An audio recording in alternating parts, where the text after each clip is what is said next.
Hey guys, and welcome to episode 41 of How I Made My First $1 Million.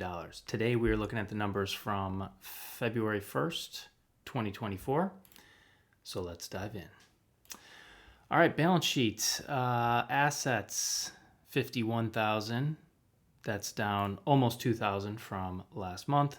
Liabilities, only 45,000 in the hole, which has improved by 17,000 from last month. This is by far the most exciting thing that happened, and I will explain exactly what that is in a second. So the overall net worth, we're now positive. We're at positive 6,000. Wow. Positive. That's good. And that's up 15,000 from last month. Okay, so what's going on? Well, composition of the assets,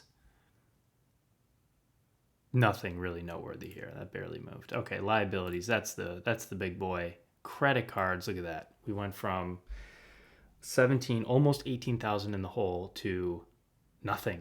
There is no hole for credit cards. So that's big. I settled my other credit card. So I will elaborate on that in the updates section. But that feels really good. So no more credit card debt, which is amazing. Beautiful. Okay, moving on. Let's look at the balance sheet. We got the chart. I met the chart. Let's look at the chart. Okay, so yeah, we're positive, 6,000 and change, and we haven't been at positive 6 since February of last year. So it's been 1 year.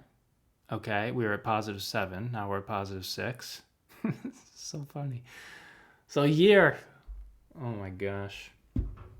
Man, it feels like, I don't know, does it feel like a long time ago or does it feel like just yesterday? I mean, I remember feeling this. Yeah, net worth over 200 grand. Anyways, well, we're positive now. So let's hope that we are never negative again. And it's sort of 100% in my own control. So no one to blame but myself. Looking at these liabilities, they're reducing. That's really nice. So these could be gone. I mean, in 2024. The only reason they wouldn't be gone is if I decide to buy Bitcoin instead of pay off debt, which is basically what I've done the last, 7, 8 years, whatever it's been. Almost 9. Yeah, it was July of 2015. That I started buying Bitcoin instead of paying off debt. So I don't know. We'll see. But this is where we're at right now. So yippee. All right. Income statement. What do we got here? So made 8 grand in revenue. Lovely. And again, that's not from selling investments. So that's 2 months in a row now where no investments were sold. Made $8,000 in a paycheck.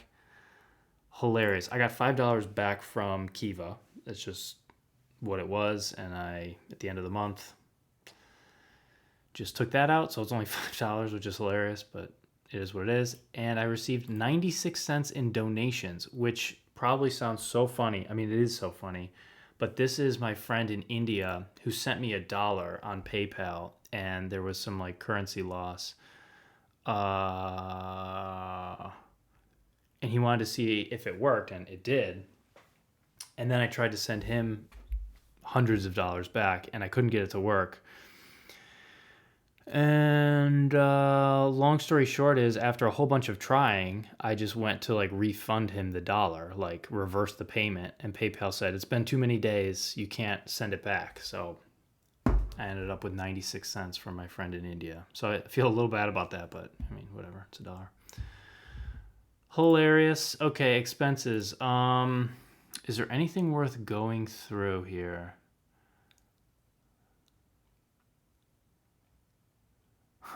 Didn't spend any money on clothing and garments. That's interesting.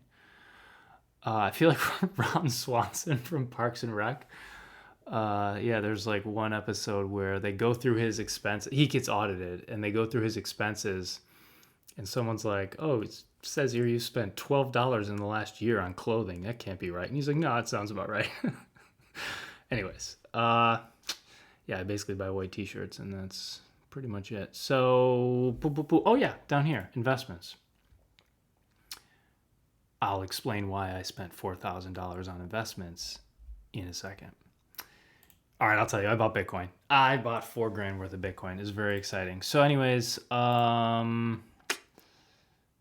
that's it. Do I have anything else to say about net income? I mean, it was down because I spent so much on buying investments and paying off debt. Actually, yeah, wait, where's the debt? Oh, right here, debt. Okay. So last month, or 2 months ago, whatever, I paid off the Bank of America credit card. This was American Express. So those are the two credit cards. That's awesome. And then I bought a bunch of Bitcoin. So yeah, like 7,500 here. Those are big. Those are big boys. If it weren't for that, I mean, I would have positive net income. So great, whatever. All right, let's look at cash flows. Positive 2,000 operating cash flow. That's really how you know if you're living within your means or not. 8,000 from employment, 5,800 on life, and like $2,000 of that was buying a cruise that we're going to take next month. Yeah. Investing, bought $4,000 worth of Bitcoin, so the cash went out. That's why that's negative. And then financing, as we talked about. I did lend money on Kiva once at the very beginning of January, but then I stopped. And so now I'm pulling all that money out. It'll take probably a year to pull everything out, maybe more. Depends how long those borrowers around the world take in order to pay back the loans. And I could probably look at the details, but I just don't care enough to look. Just whenever they pay it, they pay it. And if they don't pay it, they don't pay it. So this down here. Look at that, paying off debt. Feels so good. Okay, don't have to dwell on it. Let's go to the updates. So yeah, I started withdrawing money from Kiva. I explained that. It's going to take probably a year. I settled the American Express debt of $17,700 for $3,500. That's 20 cents on the dollar. So I called them up. That's the number they quoted me. And hilariously, okay, I have a really long comment here, just so I don't forget the details of the story. During a 27-minute phone call, I called up American Express, 27 minutes. They forwarded me to a different place, back and forth, whatever. Finally talked to a guy. While I was on the phone trying to figure out how soon the debt and the derogatory marks would come off of my credit report, I was trying to figure out if that would happen, if I could negotiate the final wording that would appear on my credit report, if it would say settled, paid partial balance, or paid in full, or what the language would be. So I was asking about that, and I had one other question. Anyways, so I was on the phone for a while. While I was talking to different people, going around, I pulled up the payment portal, typed in everything for the payment, and did everything except click submit. And I was just waiting to submit that final settlement, $3,500, once I got an answer to my question. And I was going to try to negotiate maybe a more favorable language to appear on my credit report if possible. And then towards the very end of the call, I decide, like, you know what, this isn't going anywhere. The people I'm talking to, they're not understanding my questions. They're saying there's nothing I can do to negotiate this. I can't negotiate the dollar amount. I wasn't really interested in negotiating that. It was already pretty low. I can't negotiate the language they put on the credit report. There is no negotiation here. It's just take it the way they offer it. So I clicked pay. It processes, it goes, thank you for your payment, great. And then within probably 30 seconds, the guy says, well, this will come off of your credit report in 4 years and 9 months after your last payment. Since your address on file is New York State, 4 years and 9 months, regardless of whether or not you settle, it will just automatically come off your credit report, 4 years and 9 months, which is in 2 months. That's April of 2024. So right after I paid, I found out I didn't have to pay. I could just wait 2 months and it would come off my credit report automatically. So it's just so hilarious that it worked out that way. I mean, it was less than 60 seconds, guaranteed. I mean, it was in the same minute. But, it's just the way things go. It's the spiritual growth. It's a spiritual growth. So anyways, on the theme of coincidences, I'll explain something later, but I started reading the book, The Roots of Coincidence. Anyways, we'll get to that. Why these things could even happen. Anyways, so I officially now have 0 credit card debt. That's lovely. What else? I'm spending a lot of time working. That's nothing new, and it's probably not going to change for a while. I went to New York City to meet the GBI team. As a reminder from last month, the GBI is the parent company of GoldSilver. So I met them. That was good. It was good to face to face with everybody. That's good. I guess nothing else to comment on that now. I have something else in a second. The garden. Vegetables all died except the broccoli. The broccoli is crushing it. So if, I don't know. I mean, I guess my takeaway there is broccoli is hardy and it can survive winter and it can survive negligence and naivete better than, I don't know, lettuce and kale and whatever the other things were that we planted. I don't even remember now. And then my wife / fiance, whatever she is, fiance technically, she planted a potato. She just dropped a potato in there. So we'll see what happens to the potato. Okay, relationship with body. Waking up at sunrise. I don't know. I don't really keep track of this, but most days lately, so I said 60%. Cold showers, not that much, maybe 20%. I did push-ups, sit-ups, and squats a couple times. I went to the gym a couple times. I also went this morning, but that's February, so that'll show up in next month's count. Not playing golf or disc golf, but I also have no plans to. And I did yoga 5 times in the month of January. Feels like more, but 5 times. That was great.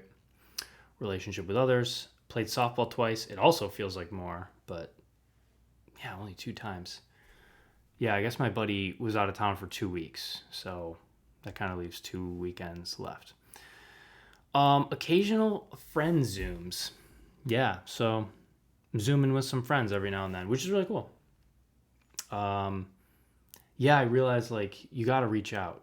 You got to reach out and say, like, hey, man, you want to Zoom? And if it's somebody you know, they'll be like, yeah. So anyways, that's good, hanging out with people and seeing what they're up to. Yeah, so working at GoldSilver, I already said above, I went to New York City, and what came out of that meeting is Alan owned the shorts, owned the YouTube shorts. So yeah, I'm doing everything for the YouTube shorts, from conceiving of ideas to titles to the content itself, and the editing. So I'm doing every bit of it, which is kind of strange because I mentioned last month and maybe even the month before, like, how cool it is working as a team. And it's kind of funny because, like, by just owning the shorts, it's like I'm sliding into doing everything myself again, which is, I don't know, it's just interesting. It's not necessarily good or bad. And I also have a tendency to make projects bigger than they need to be. So for a few of the shorts, I spent like 8 hours across several days working on one short, right? Like a 60-second video, 60 seconds or less. And they're like, no, only spend an hour. It's not worth it. So, okay, they're going to be much lower quality, not going to be as interesting, probably not going to get as many views. But that's, whatever, not my decision. Okay, relationship with self, frequent informal meditation. Same as last month. I just sit there and I say, like, okay, I'm not going to have a book. I'm not going to have whatever, music or a phone or anything. And I just watch my thoughts and choose inner peace. Been walking a decent amount. I kind of stopped reading the Book of Awakening, but one of my yoga teachers reads from that book at the beginning and end of every class. So I'm sort of indirectly reading that book. Anyways, I read The Space Within, Finding Your Way Back Home by Neill. I read it, and then I read it again in January. It was really good. I'm sure I will go back and read it more. There's a nice quote from it. There is always nowhere to go. There's always nowhere to go. You're always already home. In an inner peace sort of way. So I really like that. Inner peace is a choice. You just choose to be like, okay, I'm at peace. And it's how your inner world meets the outer world that really determines your mood. And yeah. So you can't really control everything in the outer world. I mean, you can control some things, but mostly you cannot control it. However, you can always control your inner world. So for me, I mean, it just makes so much sense. Might as well control the inner world. It's the only thing that you're always going to have, and it's the only thing you can always control. And since we're talking about it, I was reminded of, I don't know if it was a Buddhist monk. I guess it doesn't really matter, but it was some monk. And he was in prison because, that happens to monks. And I forget if this was in this book. I'm not sure. I don't think it was, but it might have been. Could have been somewhere else. And someone asked the monk after he got out, were you ever in danger? And the monk said, yes. One time I became angry. So I thought that was like interesting. It's not about the outer world. It's not about like the guards treating him poorly or whatever. It was about him losing control of his own inner peace. Interesting. All right. I'm also still reading The Nature of Personal Reality. I'm going really slow through that, trying to savor it. It's a real mind blower and a mind bender, but I like it a lot. I'm also reading The Roots of Coincidence by Arthur Koestler, which I have right here. And there's an interesting quote. So basically the idea, so the subtitle here is An Excursion into Parapsychology. So it's kind of like, is there such a thing as telepathy or clairvoyance or ESP or any of that stuff? And he wrote this in 1972. So I guess that stuff was a little more top of mind. And he basically goes through different scientific analyses and different scientific experiments that were done to try to either prove or disprove the existence of all these, phenomena. So anyways, so he goes through, he talks about like something that Einstein came up with and something that Heisenberg came up with and a few other physicists and scientists. He basically says there's an unsubstantial, so thinking about substance, like this book has substance, but like the ideas in the book don't. There's no substance to the ideas. The ideas are just floating around. You can't touch an idea. So he talks about substance, something substantial versus insubstantial. So the unsubstantial contents of consciousness are somehow linked with the substantial brain. Okay, so the brain, you could touch someone's brain, crack it open, but you can't touch their consciousness. Okay, so there's a duality there. All right, and the physicist's unsubstantial psi field, just fields, are somehow linked with the substantial aspects of material particles. So you could think of it as like, Isaac Newton, right? An apple falls from a tree, and so like the apple experiences gravity, but like gravity, you can't touch gravity, right? So gravity itself is unsubstantial, but it moves things of substance. So there's, again, a duality there.